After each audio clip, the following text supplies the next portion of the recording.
के बार खराब ऐसे कहे के भाव आ गइल बा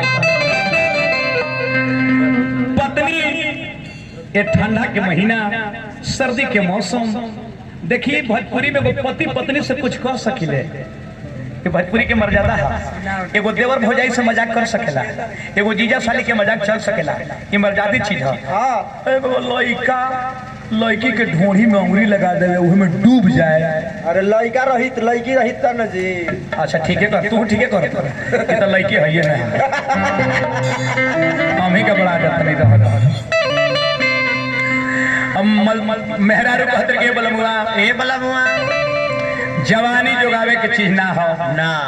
जवानी अपने आप चढ़ जाए आए अपने आप ढह जाए। सिपाही जवानी चूरा हाँ दू को जगह बना जाए ना अब सकरात आवत ना 14 तारीख के हां हां आ कोनो के बलमुआ प्रदेश में होके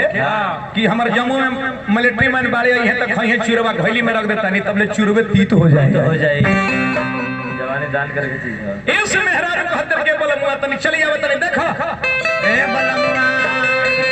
नाच कैसे नाचे है खजाना के है देखा हमर खजाना हम तो मन के हूं मत देखा के है देख ले खाना। अरे भाई ये जब भाव आ गई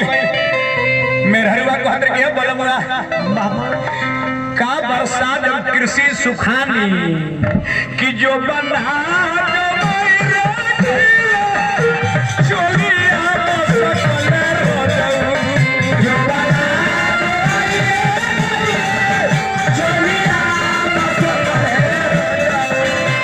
संगीत हो सब देखा न चलिया के कामर पतल पातर कमर गर्दन सुराही ऐसा होके के चाहिए है न चलिया के नचनमा एक और कोठीला देखा ऊपर नीचे सब बराबर है साफ ले निकाल अलैया बात आजा चली बढ़िया जो बना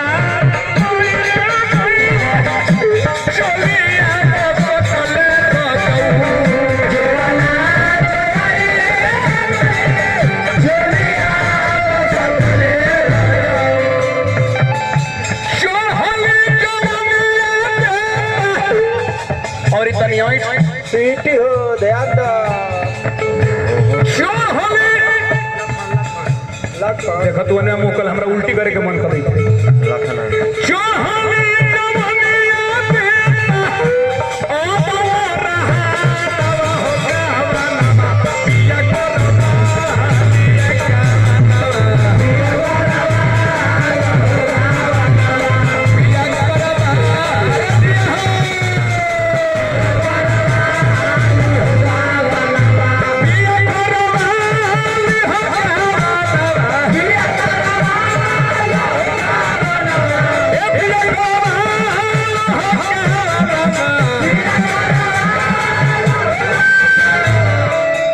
पाल टान तो का तो कहत रही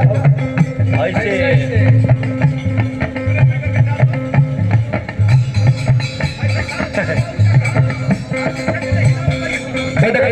ट्रेनिंग सेंटर शाम पाकल में डूब जाएगा तो ठीक रही ट्रेनिंग सेंटर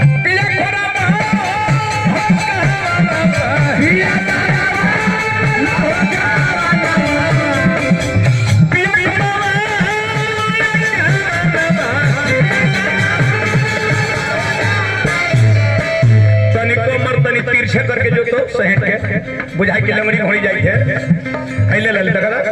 अरे दादा इजा कलाकार के लोग चिन्हला हो यही लेके आइल रहो जबरदस्ती ताली बजवावत रहो बजा दो ताली बजा दो अनुरोध क्षेत्र ग्राम पंचायत गेरुआ के माध्यम से 5 रुपए का पुरस्कार देखो लोग खुश होखी ताली लगाई पैसा दिए तू कहत कि ताली लगा दो बुझा दर के खोड़ी कोला में बसल हलो पहले हुड़का सिखल बजावेला हुड़का छोड़ दो कहत करके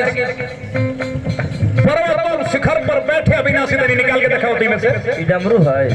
ई डमरू है डमरू के मतलब सिपाही एक हाथ से बजेला दो जन छोरी रहेला ई बन डमरू है एकरा के गुण के लमान बजावो सो हे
मोहन चौधरी जी दिली रुपया भाई भुला के देखी फिर रुपया के नाम सुधर वाले सकेले कहले